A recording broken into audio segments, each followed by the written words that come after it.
The party lights sparkled, music thundered, and cameras clicked as David and Anita walked hand in hand into the hall. Their clothes were like something out of a magazine. Anita wore a long, glittering gown, her hair styled perfectly, while David's suit looked custom-made. People turned their heads to stare, whispering, "Wow, they're such a perfect couple." Phones lifted in the air, and before long, their faces were already trending on Instagram.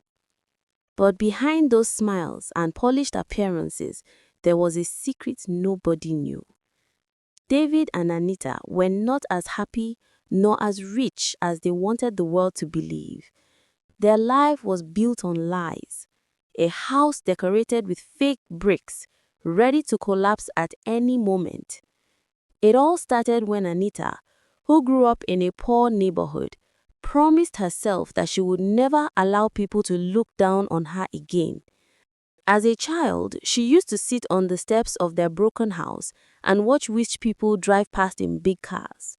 Their children wore neat uniforms, carried fancy school bags, and spoke English smoothly. Anita hated how her classmates laughed at her old shoes, and she swore that when she grew up, the world would know her name. David, on the other hand, was a young man with big dreams, but very little patience. He grew up in a middle-class home, but always wanted more. He wanted the cars, the big house, and the attention that came with being successful. He didn't care how he got there. He only cared that people saw him as a winner. When David met Anita at a friend's party, it felt like fate. Anita looked like a queen, even though at that time she was still hustling as a makeup artist. David, who had borrowed his friend's car and pretended it was his, introduced himself as a business owner. They clicked immediately, not because of love, but because they both shared the same hunger, the hunger to be seen as rich, important, and perfect.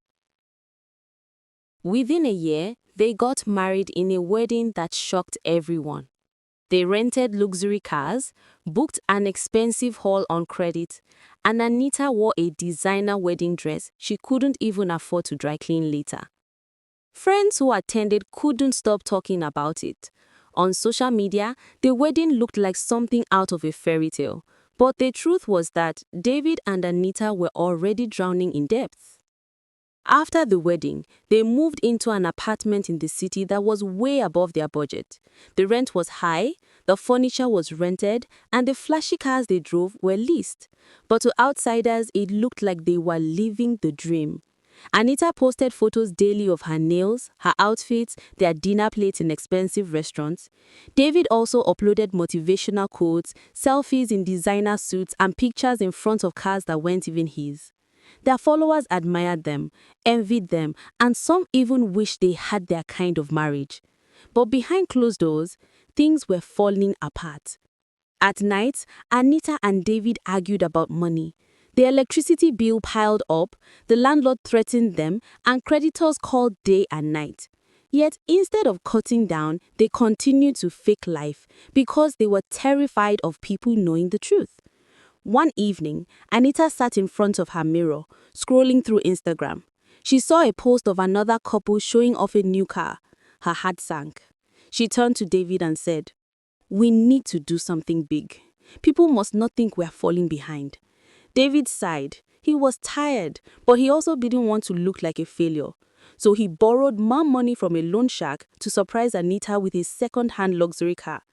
Anita screamed with joy when she saw it, and the video went viral when she posted it, thanking her caring husband. People commented on couple goals, perfect marriage, but inside that house, they couldn't even afford food for the week. Months passed, and the pressure of their fake life grew heavier. David began to cut corners in business.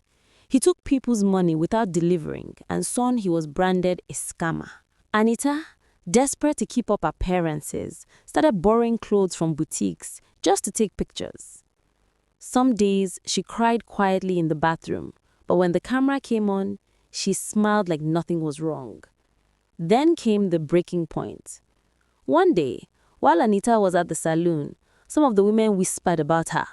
They said, "Have you heard? Their landlord gave them quit notice. These people that are always flaunting online, they cannot even pay rent."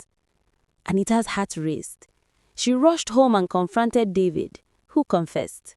He had used their rent money to pay back part of the loan shark's debt. Anita screamed, "So where are we going to live? Do you want people to laugh at us?" David shouted back, "What do you expect me to do? You push me every day to impress people. You think I like this fake life?" Their voices echoed through the empty walls. At that moment, they both realized how trapped they were in the web they had spun. The fake life had eaten them alive. The final blow came a week later. One of David's creditors stormed their apartment with policemen. Neighbors gathered outside, filming the scene. Phones clicked, videos went viral. The same people who once admired them were now laughing. Anita sat on the floor, her glittering gown from last night's party still on her body, her makeup smudged with tears. For the first time, she felt naked, not without clothes, but without lies. The world had seen through them.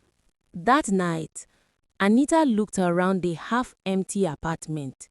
The furniture had been taken back, the car was gone, and David was in police custody.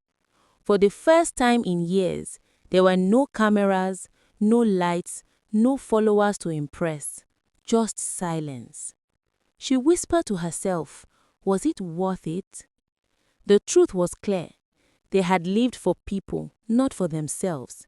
They had sacrificed peace for likes, joy for fake applause.